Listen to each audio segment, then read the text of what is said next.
तो जय हिंद everyone, welcome back to the channel. आज आपको पता है जैसे बीबीयू के थोड़ी देर पहले मेरिट लिस्ट आ गई थी, ठीक है। और अब इंटरव्यू लिस्ट भी आ गई है कि इंटरव्यू कब होगा, कौन सी डेट को होगा। डेट और टाइम बताऊंगी मैं आज की वीडियो में। प्लस मैंने एक चीज़ नोटिस करी, जिनका नाम मेरिट लिस्ट में था ना, उनको इंटरव्यू के लिए नहीं बुलाया गया है, ठीक है। मेरिट लिस्ट में जैसे मेरा नाम था, पर इंटरव्यू लिस्ट में मेरा नाम नहीं है। तो उसका क्या रीज़न है, ठीक है, वो सब देखेंगे। और जो नया एकदम लेटेस्ट अपडेट अभी उनकी वेबसाइट पे आई है, तो वो भी चेक करेंगे, ठीक है। सो स्टार्ट करते हैं आज का वीडियो एंड एक एक करके चीज़ें समझना स्टार्ट करते हैं। और नोटिस भी मैं आपको डिटेल में समझा दूंगी कि क्या क्या डॉक्यूमेंट्स लेकर जाने हैं जिनको इंटरव्यू में सिलेक्शन हुआ है, क्या क्वेश्चंस होंगे, सब कुछ, ठीक है। सो आप वीडियो के एंड तक टिके रहना और कुछ भी मिस मत करना। ये है BBAU की वेबसाइट एंड जब हम इस पर स्क्रॉल करते हैं तो हमको ये दो नोटिस दिखे थे। एक 30 जनवरी को जो भी लेटेस्ट आया है, एक 28 जनवरी को भी आया था, अब इसमें शो नहीं कर रहा है, आई डोंट नो व्हाई। और 25 जनवरी का, शायद 28 जनवरी का हटा के 30 जनवरी में ही मेरिट लिस्ट और इंटरव्यू इंक्लूड करते हैं। इसके बाद जब हम आते हैं नेक्स्ट जब इस पर क्लिक करते हैं हम, तो ऐसा कुछ आपके सामने खुल के आएगा जब आप फर्स्ट क्लिक करोगे। तो एक आएगा मेरिट लिस्ट का ऑप्शन और एक आएगा इंटरव्यू का ऑप्शन। मेरिट लिस्ट में आपको आपके नाम और बाकी सारी चीज़ें दिख जाएंगी। अभी देखते हैं। तो जैसे मैंने मेरिट लिस्ट पे क्लिक किया तो ऐसा कुछ आ गया, आपके सारे डिपार्टमेंट्स आ जाएंगे। अब आपका जो डिपार्टमेंट है वो सिलेक्ट कर लो। फॉर एग्जाम्पल मेरा डिपार्टमेंट है पॉलिटिकल साइंस, ये रहा पॉलिटिकल साइंस। तो मैं इसके सामने व्यू पे क्लिक करूँगी।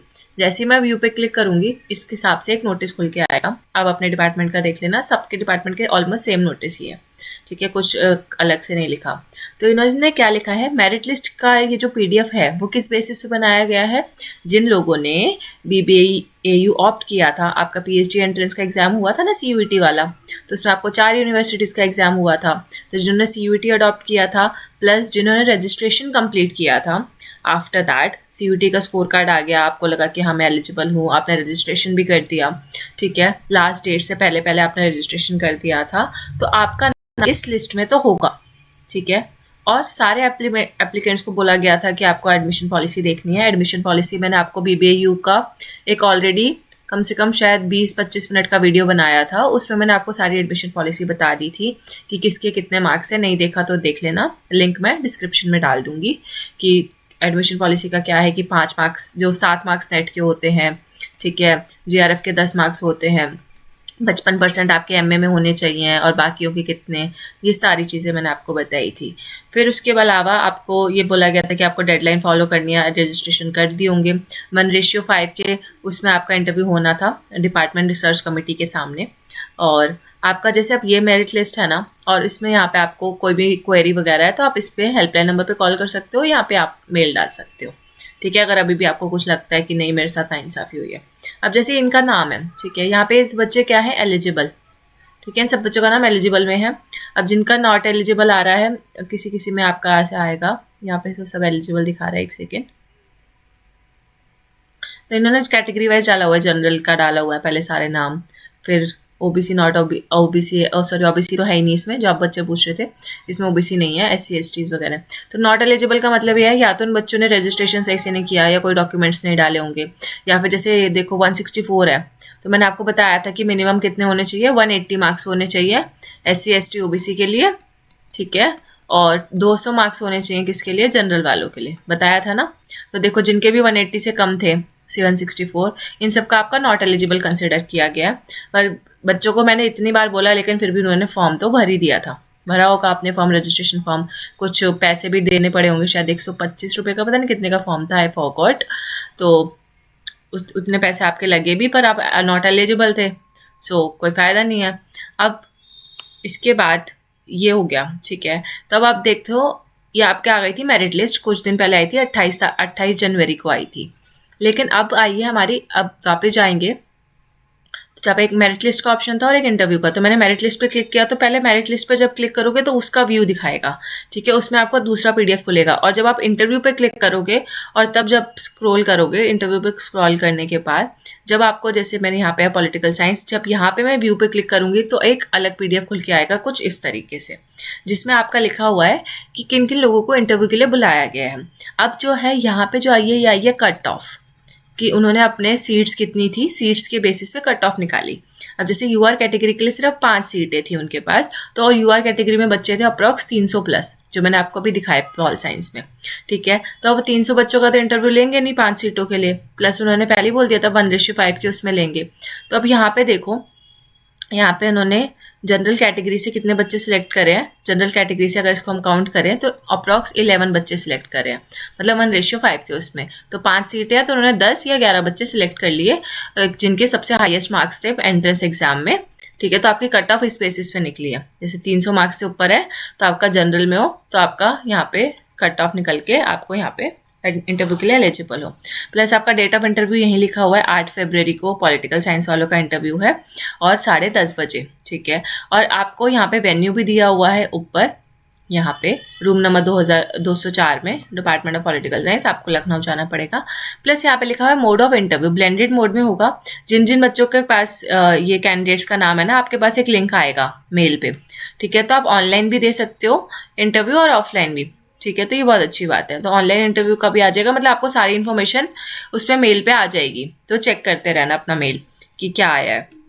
प्लस जो इसमें ये भी है कि जो यूआर मतलब जनरल कैटेगरी और एससी जो है उनका इंटरव्यू है 8 फरवरी को, और बाकी बच्चों का जो इंटरव्यू है वो 10:30 बजे 9 फरवरी को है, ठीक है। आपका भी 10:30 है और इनका भी 10:30 है, टाइम दोनों का सेम है, बस डेट अलग है डिपेंडिंग अपॉन कैटेगरी। और मैंने आपको बता दिया कि आपका मेरिट में नाम था, लेकिन मेरिट में आपका लिखा हुआ था एलिजिबल, लेकिन आप सिर्फ एलिजिबल थे जस्ट बिकॉज वहाँ पे क्या लिखा हुआ था कि आपने रजिस्ट्रेशन किया है, सीयूईटी का एंट्रेंस दिया है, इसलिए आप एलिजिबल हो। लेकिन और आपके मार्क्स भी कितने से 50% से ऊपर थे, ठीक है, जो जनरल कैटेगरी के लिए चाहिए थे, 200 से ऊपर चाहिए थे, राइट। लेकिन यहाँ पे इनके पास सीटें कम थी तो इन्होंने कट ऑफ निकाली है, 300 से ऊपर जिसके मार्क्स है उनको लिया है, जनरल की बता रही हूँ मैं। और आपको यहाँ पे डॉक्यूमेंट्स मेंशन्ड है, हर डिपार्टमेंट के डॉक्यूमेंट्स मेंशन्ड होंगे, ये सिर्फ पॉलिटिकल साइंस का है। आप अपनी जो भी पीडीएफ खोलोगे सबके डॉक्यूमेंट्स मेंशन है कि पासपोर्ट साइज फोटोग्राफ लेकर जानी है, 10th 12th UG PG net MPhil है या फिर पीएचडी के लिए, मतलब ये सारी आपको मार्कशीट्स लेकर जानी है। प्लस ओरिजिनल डॉक्यूमेंट्स भी रखने हैं, साथ ही साथ उन सबके ओरिजिनल की एक फोटोकॉपी भी रखनी है। तो फोटोकॉपी वहाँ सबमिट हो जाएगी, लेकिन वो ओरिजिनल भी आपके देखेंगे, ठीक है। तो ऑफलाइन भी होगा और ऑनलाइन भी होगा इंटरव्यू, दोनों ही ब्लेंडेड मोड में लिखा है। तो ऑनलाइन में ऐसा हो सकता है कि आपका वहाँ पे इंटरव्यू हो जाए और ऑफलाइन में आपको डॉक्यूमेंट्स वेरीफाई करने के लिए बुलाए, या दोनों ही चीज़ें ऑफलाइन हो, तो वो आपको मेल के अकॉर्डिंग पता चलेगा अपने कि आपको लिंक आएगा, जब जूम लिंक आएगा या जो भी, तो आप मेल चेक कर लेना और मेरे को एक बारी कोई भी बच्चा एक टेलीग्राम पे बता देना अगर किसी के पास मेल आए, ताकि मेरे को थोड़ा और क्लैरिफिकेशन मिल जाए। उसके बाद आपका कास्ट सर्टिफिकेट है, इन तीनों में से कोई एक भी चलेगा, करेक्टर सर्टिफिकेट, माइग्रेशन है, ट्रांसफर सर्टिफिकेट में से कोई एक चलेगा। देन मेडिकल सर्टिफिकेट है, ठीक है। फिजिकली चैलेंज बच्चों के लिए, ये सबके लिए नहीं है। और एनओसी चाहिए, अगर आप कहीं ऑफिस में काम करते हो या आप कहीं एम्प्लॉयड हो तब एनओसी चाहिए, वरना सबको एनओसी नहीं चाहिए। इसके अलावा कोई भी आपको सेपरेट इन्फॉर्मेशन नहीं मिलेगी, आपको बार बार अपने साइट पे अपडेटेड रहना पड़ेगा, या फिर मैं आपको जैसे कोई इन्फॉर्मेशन आती है तो अपने यूट्यूब चैनल पे बता दूंगी, ठीक है। तो इसमें उन्होंने बस इतना बताया कि कैंडिडेट्स को कोई अलग से इन्फॉर्मेशन नहीं जाएगी, आपको बस वेबसाइट चेक करनी है, और जब रिजल्ट भी आएगा तो आपके डिपार्टमेंट नोटिस बोर्ड पे लग जाएगा वहीं लखनऊ में, या फिर वेबसाइट पे आ जाएगा। बाकी तो वो सब नॉर्मल बातें लिखी हुई हैं कि आपका अगर आप किसी कारण से पीएचडी इंटरव्यू के लिए नहीं आ पाते हो, ठीक है, डेट और टाइम के अकॉर्डिंग जो दिया हुआ है, तो आपका इंटरव्यू दोबारा से नहीं होगा, चाहे फिर आप जितने एलिजिबल हो, चाहे आपका फर्स्ट रैंक आया है, लेकिन आपको अपना क्या रहना है, अप टू डेट रहना है और इंटरव्यू मिस नहीं करना है, क्योंकि दोबारा इंटरव्यू वो नहीं लेंगे। ये सब बातें यहाँ लिखी हुई हैं। सैनिटाइजर, वाटर, मास्क वगैरह अपने साथ लेकर जाना, और एडमिशन पॉलिसी मैंने आपको पिछली वीडियो में बता दी थी, वो लिंक मैं डाल दूंगी। प्लस ये आपका हो गया, तो ये जैसे 25 बच्चे जनरल से हैं यहाँ पे, फिर उन्होंने मतलब कैटेगरी वाइज लिखा हुआ है, देखो यहाँ पे लिखा भी हुआ है एससी कैटेगरी के बच्चे कौन से हैं, वो उन सबका नाम लिखा हुआ है एक जगह, और मार्क्स लिखे हुए हैं आपके, ठीक है, जो जो एलिजिबल हैं। जिनके कम मार्क्स है वो एलिजिबल, मतलब आप एलिजिबल थे प्लस लेकिन इंटरव्यू की जो कट ऑफ आई उसमें आप एलिजिबल नहीं थे, बस इतनी सी बात है, ठीक है।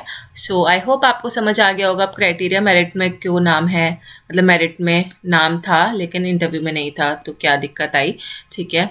और कुछ भी बात आपको पूछनी है तो आप मेरे से पूछ सकते हो। Thank you so much for watching, मिलते हैं नेक्स्ट वीडियो में। और कुछ भी हो तो आप कमेंट सेक्शन में पूछ सकते हो, या टेलीग्राम पे मैं डालती रहती हूँ अप टू डेट वीडियोस, तो वहाँ पे भी आप पूछ सकते हो, ठीक है। मिलते हैं नेक्स्ट लेक्चर में, बाय बाय।